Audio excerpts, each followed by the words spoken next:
Hi everyone, welcome from Pocket Prof Nursing. I haven't posted in a long time, so I thought I would just post a little something. I'm teaching right now and teaching 3 classes of MedSurg 2, an ADN group and 2 BSN groups. And so I haven't had time to post a lot of stuff, although I'm creating a lot of content, just don't have time to get it out there. But I've noticed a few things with my students that I thought might be helpful for you. And so one of the things I have told my students is if you are not getting the grades you want on your exams, then I would strongly suggest you prepare for class before you come. And so I don't know what your school has, but I'll tell you what we have.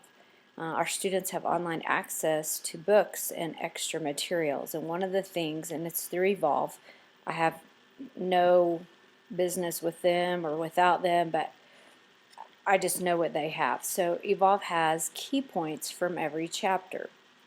And so what I tell students are, I get if you don't have time to read the entire chapter, and sometimes your books are good and sometimes they're not, and sometimes that's not your style for learning.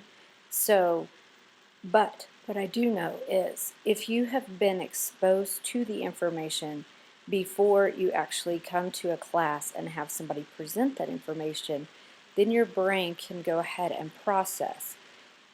If you haven't been exposed, the first time you're hearing that information is in the class, and so your brain really doesn't process that till a little bit later in the class, and then if you're anything like my class, you move right on to another topic. And so about the time your brain is processing, we're on to another subject.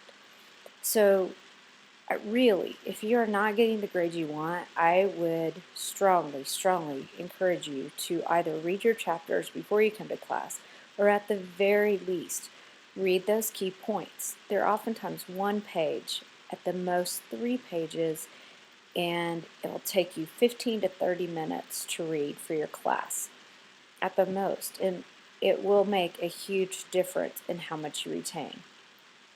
The other tip I would give you that I have seen a lot this quarter is in test taking, reading carefully, and I mean those test taking tips I have posted out there, that's what I continuously tell students over and over again, those same kind of things.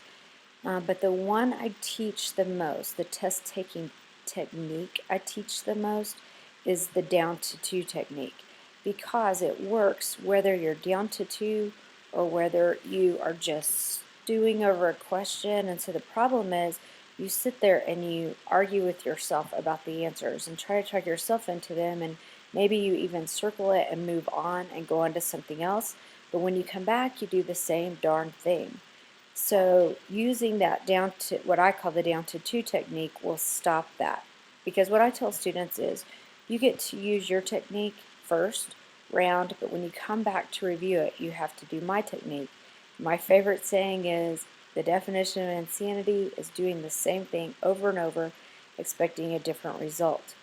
So you can either keep doing what you're doing and keep getting the grades that you're getting, or make a change based on things that I've taught you or I've told you about or in my other videos, and then see a positive change in your grades.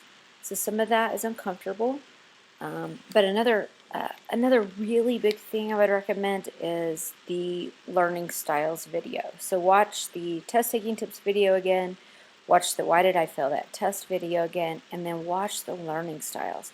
Students waste a ton of time studying, and then you're frustrated. You say, I studied for hours and hours and hours for this exam, how could I fail?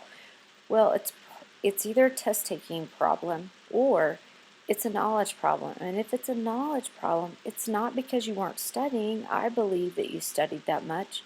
It's that you're studying inefficiently. First of all, quit studying the things you know. That makes you feel better. I get that. And you feel good. You go, oh, I know this, and you list it. But you really are wasting your very limited time studying things you already know. Your studying should be focused on what you don't know and learning that and understanding it, not memorizing. So it will be most efficient for you if you will study based on your learning style. If you're an auditory learner, then listening to audio tapes of your instructor over and over is a great idea. But if you are not an audio learner, you're a visual learner, that's a terrible idea. It's also terrible for an audio learner to just try to read their notes over and over again unless you're reading them out loud because you're an auditory learner. Kinesthetic learners, you need to do case studies. And a lot of times you feel like case studies are not studying, but it is studying, and you got to get over the fact that, oh, I didn't read through my notes, so I'm not studying. That's not your style. Your style is kinesthetic, hands-on. You need to relate it to a patient. So take your notes, take a case study, and put all your information in that case study, and that's how you study. Well, those are my tips for today, just to give you something to think about. Hopefully